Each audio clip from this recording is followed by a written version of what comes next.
त्याने कधी स्वप्नात सुद्धा विचार केला नव्हता की ज्याच्या घरी तो झाडू पोछा करतो त्याच घरातल्या मुलीसोबत एक दिवस त्याचं लग्न होईल. पण पुढे जे काही झालं ते ना त्याच्या नशिबात लिहिलेलं होतं ना कोणाच्या डोळ्यांनी पाहिलेलं होतं. लग्नानंतर त्याने जेवढी अपमानास्पद वागणूक, टोमणे आणि अवहेलना सहन केली होती ती एखाद्या दगडाला देखील फोडून टाकणारी होती. त्याची पत्नी त्याला माणूस समजतच नव्हती. तिला तो फक्त एक नौकर वाटायचा. सासूबाईंनी तर त्याच्या आत्मसन्मानाची चटई करून पायाखाली घातली होती. आणि ज्या श्रीमंत मुलाशी त्याच्या बायकोचं प्रेम प्रकरण होतं त्याच मुलाने एका वाढदिवसाच्या पार्टीत सगळ्यासमोर केक उचलून त्याच्या तोंडावर फेकला आणि शेकडो लोकांसमोर त्याची थट्टा उडवली होती. पण कोणाला माहीत होतं की ज्याला सगळे तुच्छ समजत होते तोच एक दिवस सिद्ध करेल की शांत राहणारे लोक जेव्हा बोलायला लागतात तेव्हा इतिहास घडतो. ज्या दिवशी त्यांचे लग्न झाले ती रात्र त्याच्या आयुष्यातील सगळ्यात अनोळखी आणि सगळ्यात मोठी रात्र होती. वराच्या पोशाखात तो सजलेला होता पण त्याच्या मनात काहीच भावना नव्हती. फक्त एकच विचार सतत त्याला टोचत होता, खरंच हीच माझी जीवनसाथी असणार आहे का? आता दररोज अपमानच माझ्या नशिबात असेल. कालपर्यंत जो त्या बंगल्यात झाडू पोछा करत होता तो आज त्याच बंगल्याच्या मालकाच्या मुलीचा नवरा झाला होता. पण नवरा म्हणून घेतल्याने कोणी नवरा होतो का? रीमा ही शहरातील प्रसिद्ध व्यावसायिक स्त्री होती जिला तिच्या वडिलांचे प्रत्येक वचन मान्य होते. पण हे लग्न तिच्या आयुष्यात अपमानासारखं ठसलं होतं आणि त्या अपमानाचा बदला ती दररोज आपला पती विनयकडून घेत होती. ती सतत शब्दाने, टोमण्याने आणि आपल्या गर्विष्ठ नजरांनी त्याचा अपमान करत होती. तू माझ्या आयुष्याचा सगळ्यात निकृष्ट निर्णय आहेस. माझ्या अवकातीतून खाली जर काय असेल तर तो फक्त तूच आहेस असे म्हणून ती आपल्या पलंगावर जाऊन झोपली आणि विनय शांतपणे जमिनीवर गाद्या अंथरायला लागला. त्याला त्या रात्री झोप लागली नाही. फक्त विचार करता करता त्याचे डोळे पाणावले. मी असं कोणतं पाप केलं होतं की मला सन्मानाने जगण्याचा हक्क देखील नाही? विनय एक शिकलेला पण बेरोजगार मुलगा होता. परिस्थितीने त्याला शहरात आणले आणि एका श्रीमंत बंगल्यात साफसफाईचं काम करण्यास भाग पाडलं. त्या बंगल्यात मिस्टर आर वर्मा राहत होते. वर्मा हे एक प्रतिष्ठित उद्योगपती होते आणि रीमा त्यांची एकुलती एक मुलगी होती. एका रात्री मिस्टर वर्माने विनयसमोर विचित्र मागणी केली.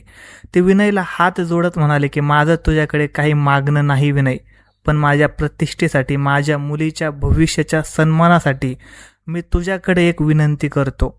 प्लीज माझी मुलगी रीमाशी लग्न कर. विनय चक्रावून गेला.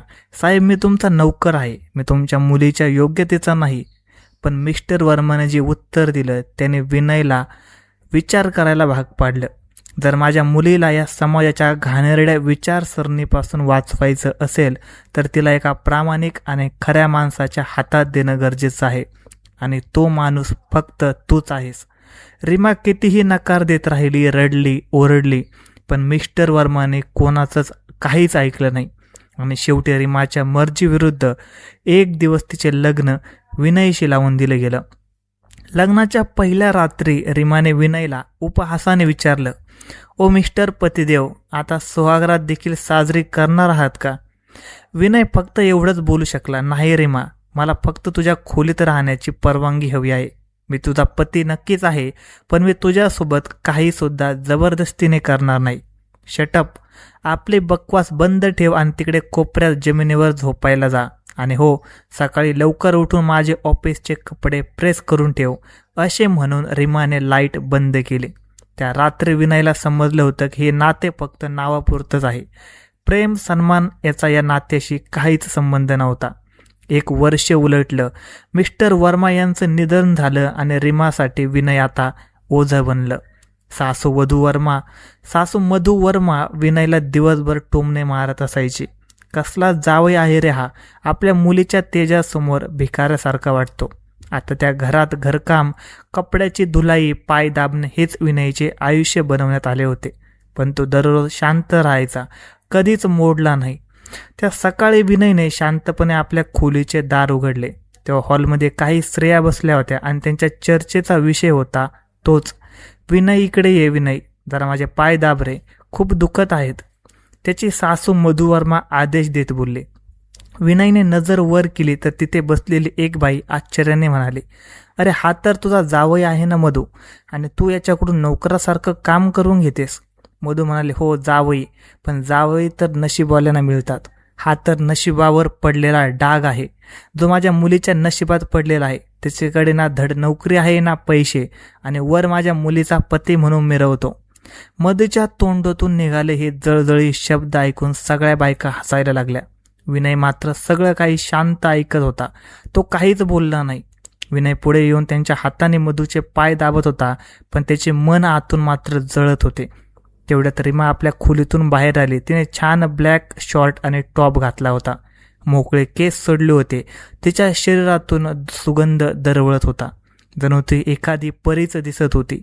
तिला पाहून एका क्षणासाठी विनयच्या डोळ्यात चमक आली की काश हे स्मित हास्य माझ्यासाठी असते. पण दुसऱ्या क्षणी तिचे हसू एखाद्या बाणासारखे त्याच्या छातीत शिरले. विनय ड्रायव्हर आजारी आहे, आज तुम्हाला ऑफिसला ड्रॉप कर, आणि हो ही माझी बॅग आणि फाईल्स पकड. विनयने मान डोलावली आणि गाडी स्टार्ट केली.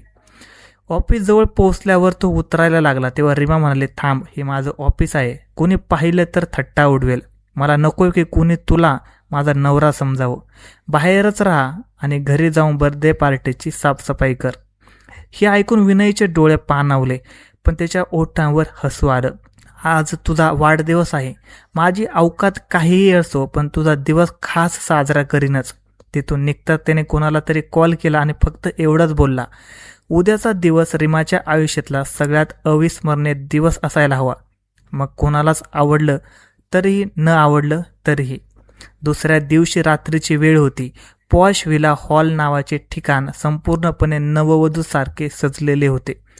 संपूर्ण सजावट रीमाच्या आवडीनुसार होती आणि विनयने दिवस रात्र मेहनत घेऊन प्रत्येक छोट्या गोष्टीत लक्ष घातलं होतं. रीमा जेव्हा पार्टीत आली तेव्हा ती ग्लिटर गाऊनमध्ये, सोन्यासारख्या कुरळ्या केसामध्ये, हाय हिल्स घालून जणू परीच दिसत होती. विनयने तिला पाहून मनात एकच विचार केला, काश मी तुझ्यावर राग करू शकलो असतो, पण दुर्दैवाने मी फक्त तुझ्यावर प्रेमच करतो. तेवढ्यात तिथे नकुल बजाज महागडी गाडी, मोठे गिफ्ट घेऊन आला. नकुल हा शहराचा नावाजलेला उद्योगपती होता, जो आता रीमाला प्रेम आणि व्यवसाय दोन्हीच्या जाळ्यात अडकवत होता. आणि मग सुरू झाला खरा खेळ. नकुलने पार्टीच्या गर्दीत सगळ्यांसमोर बोलावून दाखवलं, अरे रीमा, आज तर तुझा नवरा पण आहे इथे. त्यावर रीमा हसत म्हणाली, अरे ना विनय, एकत्र केक कापूया. विनय आनंदाने धावत आला. पहिल्यांदाच रीमाने त्याचा हात धरला, पण त्याने हात पुढे करताच नकुलने पाठीमागून त्याला जोरात ढकलले. विनयचा चेहरा थेट केकमध्ये गेला. संपूर्ण हॉलमध्ये हशा पिकला. कोणी म्हणालं, लूजर आहे हा. कोणी म्हणालं, याला फक्त घरकामच शोभते. रीमा देखील हसत म्हणाली, मी या नोकराला नवरा म्हणून जास्त सन्मान दिला. विनय शांतपणे उठला, कपडे साफ केले आणि मनात एकच वाक्य घोळू लागलं, आता पुरे झालं. आता तमाशे नाही, आता उत्तर मिळेल. आणि असं उत्तर मिळेल की साऱ्या जगाला त्याची कायमस्वरूपी आठवण राहील. विनय तिथून निघून गेला. थोड्याच वेळात तो पुन्हा हॉलमध्ये आला. त्यावेळी त्याच्या चेहऱ्यावर स्वच्छ स्मित होतं, पण डोळ्यात वादळ होतं. सगळे पाहुणे आले होते. प्रत्येकजण रीमाला महागडे गिफ्ट्स देत होता. नकुलने आपल्या खिशातून एक डायमंड नेकलेस काढला आणि बोलला, ही माझ्याकडून रीमासाठी, सुंदर मुलीसाठी एक सुंदर भेट. रीमा आनंदून म्हणाली, वा, खूपच सुंदर आहे. Thank you so much Nakul. तेव्हाच विनयने आपल्या खिशातून एक छोटासा गिफ्ट बॉक्स काढला आणि रीमा समोर ठेवला. हे तुझ्यासाठी आहे रीमा, माहिती आहे तुला आवडणार नाही, पण तरीही देतोय. रीमा चिडून म्हणाली, किती वेळा सांगितलं हा तमाशा बंद कर. तुझं 50 रुपयाचं गिफ्ट मला अपमान वाटतं. पण नकुल हसत म्हणाला, राहू दे रीमा, मला बघायचंय तुझा हा भिकारी नवरा काय गिफ्ट आणतोय. ती सगळ्यांना त्याची अवकाश समजेल. रीमा बोलली, ठीक आहे विनय, उघड हे गिफ्ट, कारण त्यानंतर मी तुला घटस्फोट देणार आहे. कागद तयार आहेत आणि मी नकुलशी लग्न करणार आहे. हॉलमध्ये शांतता पसरली होती. रीमाने गिफ्ट बॉक्स उघडला आणि ती स्तब्ध झाली. तिचे डोळे विस्पारले गेले, हात थरथरू लागले, तिचे ओठ कोरडे पडले. त्या बॉक्समध्ये रोल्स रॉयस कारची किल्ली होती आणि एक रेअर डायमंड ब्रेसलेट, ज्याची किंमत कोट्यावधीमध्ये होती. रीमाची आई मधू वर्मा किंचाळून म्हणाली, ही काय आहे? तू कुठे चोरी केली आहेस की काय? हे काय सगळं नकली आहे? विनय शांतपणे हसून म्हणाला, सासूबाई, हे सगळं खोटं नाही. हे गिफ्ट माझ्या पत्नीसाठी आहे. आणि हो, असे दागिने कोणत्याही साधारण व्यक्तीकडे नसतात, तर एखाद्या महाराणीकडे किंवा अब्जदिशाच्या पत्नीकडेच असतात. नकुल काही बोलणार इतक्यात त्याचा फोन वाजला. फोनवर आवाज आला, हॅलो मिस्टर नकुल बजाज, आपण बँकक्रप्ट आहात. तुमच्या कंपनीला सील करण्यात आला आहे. सर्व अकाउंट्स ब्लॉक करण्यात आले आहे. हा आदेश AR ग्रुपचे CEO यांनी दिला आहे. नकुल थरथरू लागला. फोनवर पुढचा आवाज आला, आर कपूर म्हणजे आरुष कपूर. हॉलमध्ये जणू काही स्फोट झाला. सर्वांच्या नजरा विनयकडे वळाल्या. विनयने आपले टाय सरळ करत सांगितले, हो नकुल, तोच आरुष कपूर ज्याला काही वेळापूर्वी केकमध्ये ढकललं गेलं. मीच आहे AR ग्रुपचा CEO आणि आज शहरातला सर्वात श्रीमंत माणूस. रीमाचा श्वास अडकला. मधु वर्मा शांत झाली. नकुल तर विनयच्या पायावर पडला. सर प्लीज मला माफ करा, मी तुम्हाला ओळखू शकलो नाही. विनय म्हणाला, तुम्हाला ओळखलं होतंस पण उशीर केलास. तू माझ्या पत्नीला फसवण्याचा प्रयत्न केलास, तिच्यासोबत फसवणूक केलीस आणि म्हणूनच मी तुझी कंपनी संपवली आहे. यानंतर विनयने सर्वांसमोर आपली खरी ओळख उघड केली. कसं त्याने एका पार्टीमध्ये पहिल्यांदा रीमाला पाहिलं होतं, कसं त्याला त्याच्या पहिल्या नजरेतच प्रेम झालं होतं आणि कसं त्याने आपली खरी ओळख लपवून एक सामान्य नौकर बनून तिच्या घरात काम करण्यास सुरुवात केली. मला नेहमीच असं वाटायचं की कोणत्याही मुलीने माझ्या श्रीमंतीवर प्रेम करू नये. मला फक्त इतकंच हवं होतं की तिने माझ्या मनावर प्रेम करावं. विनय म्हणाला, पण दुर्दैवाने मी माझी ओळख लपवली आणि तुम्ही सगळ्यांनी माझं मनच चिरडलं. रीमाच्या डोळ्यातून अश्रू धबधब्यासारखे वाहू लागले, पण विनय अगदी शांत होता. जणू त्याने मनातलं सारं काही सांगून टाकलं होतं. हॉलमध्ये अगदी शांतता होती. प्रत्येकाचा चेहरा लाजेने झुकला होता आणि रीमा ती तर जणू जमिनीत गाडली गेली होती. तिच्या डोळ्यातून अश्रू वाहत होते, तिची ओठ थरथरत होते आणि हृदयात एक प्रचंड वादळ होतं. ती हळूहळू चालत विनयजवळ आली आणि म्हणाली, विनय, नाहीतर आता आरुष म्हणावं लागेल. मला माहीत नाही काय म्हणावं. मी जे केलं, जसं केलं, ती सगळी माझी चूक होती. मी तुला कायम खाली दाखवलं, तुझा अपमान केला आणि तरीसुद्धा तू मला नेहमी सन्मान दिलास. पण आज जेव्हा सत्य समोर आलं आहे तेव्हा मला स्वतःच्या डोळ्यात पाहण्याची हिंमतसुद्धा उरली नाही. विनय काहीच बोलला नाही, फक्त हलकीशी एक हसरी नजर तिच्या डोळ्यात टाकली. तू काही बोलत का नाहीस? रीमा म्हणाली. विनयने एक खोल श्वास घेतला. रीमा, तू बरोबरच म्हणाली होतीस. मी तुझ्या लायकीचं नव्हतो, पण कदाचित तूही त्या प्रेमाच्या लायकीची नव्हतीस जे मी तुला दिलं होतं. आता जेव्हा सगळ्यांना माझं खरं रूप कळालं आहे तर मी तेच थांबू इच्छितो जिथे तुला माझं प्रेम खोटं वाटलं होतं. म्हणजे तू निघून जाणार? रीमाचा आवाज थरथरला. हो, कारण मला नाही वाटत की मी कोणी माझ्यावर केवळ माझ्या श्रीमंतीसाठी प्रेम करावं. माझी इच्छा होती की तू त्या दिवशी माझ्यावर प्रेम करावंस जेव्हा मी तुझे कपडे इस्त्री करत होतो, जेव्हा मी तुझ्या ऑफिस बाहेर उभा होतो, जेव्हा तुम्ही मला केकमध्ये ढकललं होतं. रीमा जोराने रडू लागली. विनय, प्लीज मला माफ कर. मी आता बदलू इच्छिते. मी आता तुला समजू शकले आहे. मी तुला गमवू इच्छित नाही.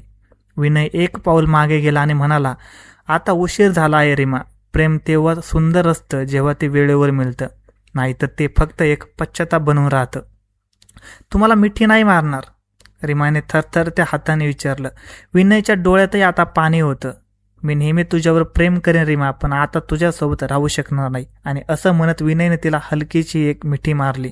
ती मिठी त्या दोघांमधली एक शेवटची भेट होती, ज्यात प्रेम होतं, वेदना होत्या आणि एका अधुऱ्या प्रेमकथेचा शेवट होता. रीमा थांबत नव्हती.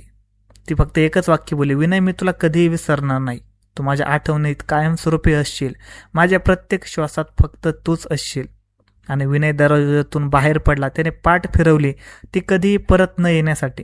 पार्टीतले फूल कोमजले होते, महागडे गिफ्ट्स व्यर्थ वाटू लागले आणि एक मन पूर्ण शांत झालं.